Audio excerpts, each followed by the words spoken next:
Moi! We are now here with Timo together telling you about the origin of Loituma. Howdy. So we already met in Savonlinna High School of Art in 1985. Actually, I have met Anita for the first time, and we participated the folk music group in that school. And in 86, and that was when we met. 86, that's a long time ago. It's a long time ago. We already then played and sang some folk music. Yeah, we made music together in the high school band. And after that, we all met at the Sibelius Academy in 1989, when we started our studies. Name of the band was not original Loituma, but there was band before Loituma, which we all belonged. And the name of that band was Jäykkäleipä. Jäykkäleipä. That's a good thing for your Finnish lessons, Hanni. Maybe stiff bread. And it was our student band at the academy. But then we changed. How was it that we changed the name?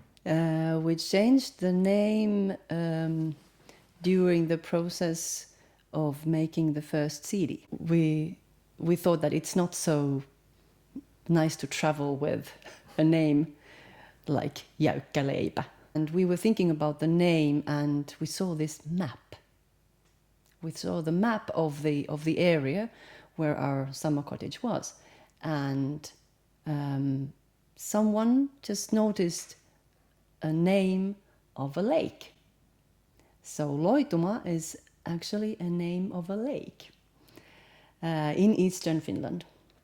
And Loituma in Finnish language is peculiar. It's beautiful, and it's sort of has this meaning but not definite meaning. So it fits very well.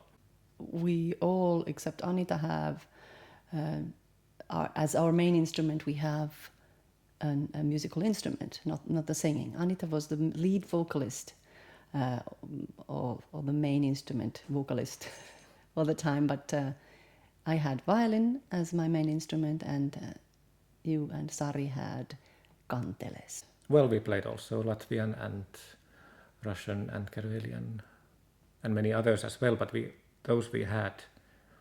And I studied with Sari in Latvia for some time. Also kantele or kuokles playing. Kuokles is the Latvian name for it. Yeah. Did you have any other groups or a musical career before Loituma?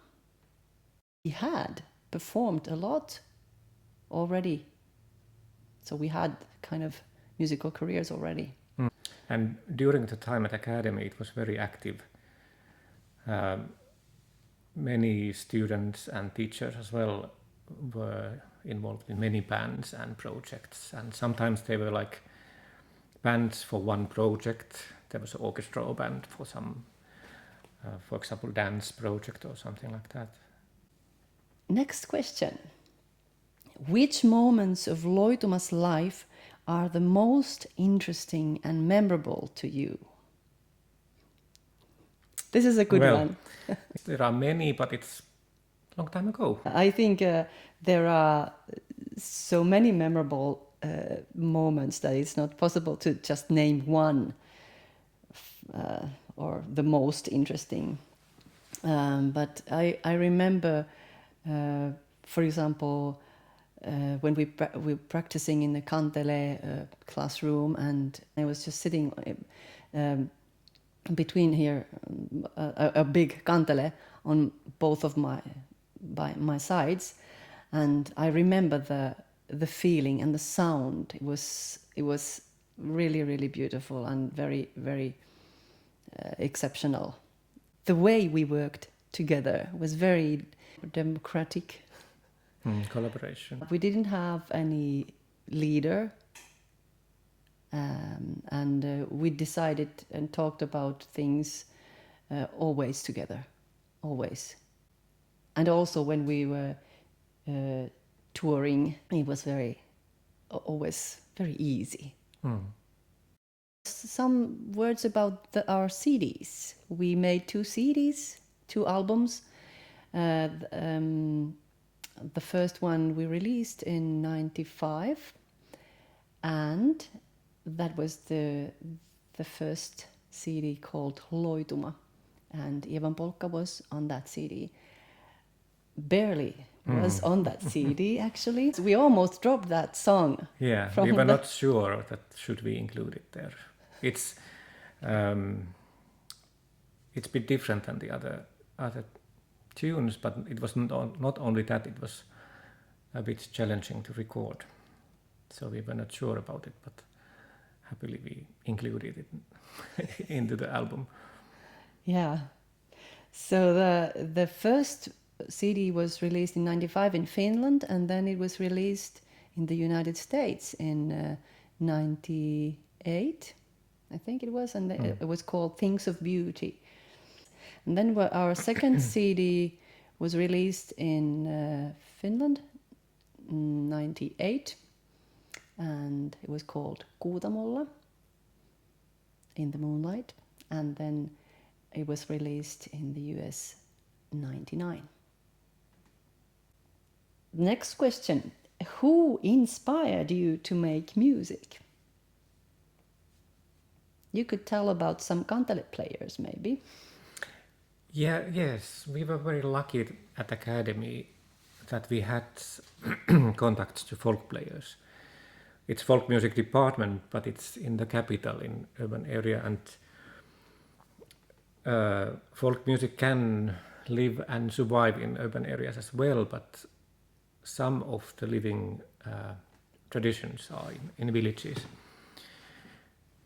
But we had one teacher who, a folk player, Toivo Alaspää, who was from Ostrobothnia and played big kantele, so-called pelimanni music, which is waltzes, polkas, polskas, and this kind of tunes by ear.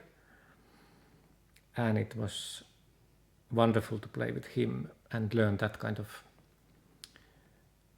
music world.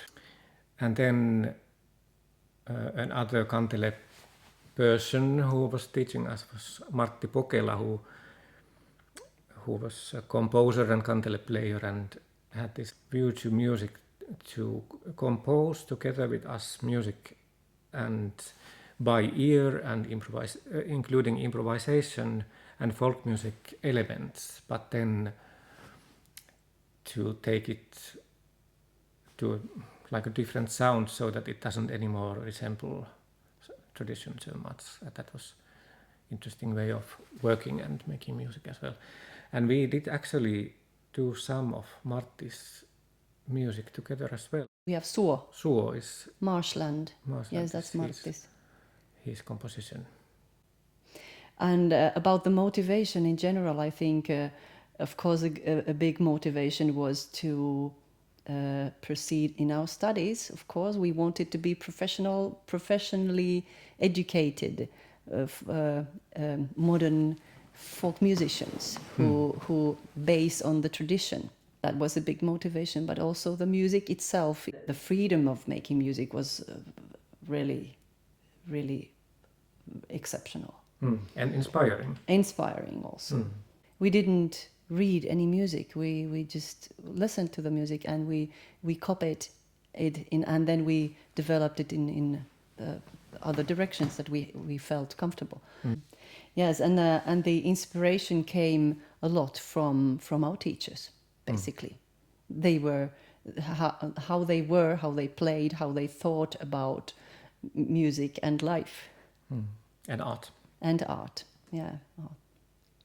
We base this thing on the cultural heritage that we got, and we are actually making tradition now. Well, does Loituma have another song? This we already actually kind of went through. 2 albums and plus the others we didn't record. And we also recorded some things for the radio. Right. And so there are recordings that are not published. Yes, and the theater pieces that you composed. Yes. The Ice Queen. Yeah, for Or- Mikkeli Theatre. for example. Mhm. Have you considered making your music available digitally? Yes, we have. Yes, we Coming have. soon. Hopefully soon. Don't worry. Does Loituma have a plan to make a show in Brazil or visit Russia? Well, maybe someday. Maybe someday. It would be really cool to go to Brazil. I've never been there, Yeah. but I'm going to Russia if everything goes well. Okay. Did you ever think about representing Finland in Eurovision? Yes, we did, but Lordi went there instead of us and won. Okay. This is it for now, I think. We have had a good time making this video, and I think we might probably make some more.